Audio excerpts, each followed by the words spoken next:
బావా అదేంటి బావా ఏం చేస్తున్నావు? ఏ కనబట్టలేదా? నేను నీతో ఇంక పళ్ళపోతున్నానే.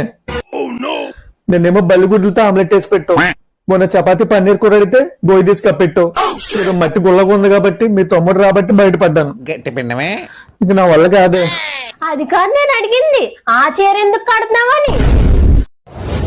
ఆ చీర అంటే నాకు చాలా ఇష్టం, మా అమ్మాలు పెట్టింది.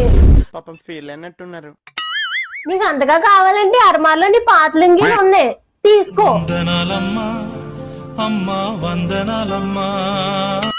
నువ్వు ఎలాగ ఫంక్షన్ కి రానన్నావు కదా, మా అమ్మాలతో వెళ్ళొచ్చేస్తాను. మా తమ్ముడు వస్తున్నాడని తీసుకెళ్ళడానికి. పిల్ల నేను అక్కడ రెడీ అయిపోయి అలా వెళ్ళొచ్చేస్తాను. పోతాను, నాకు ఇది వద్దు.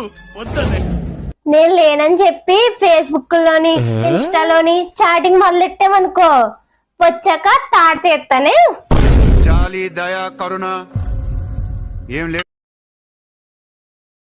మర్చిపోయాను బావా, నీ పని అయిపోయాక స్టూల్ అక్కడ తీసు అక్కడ పెట్టే.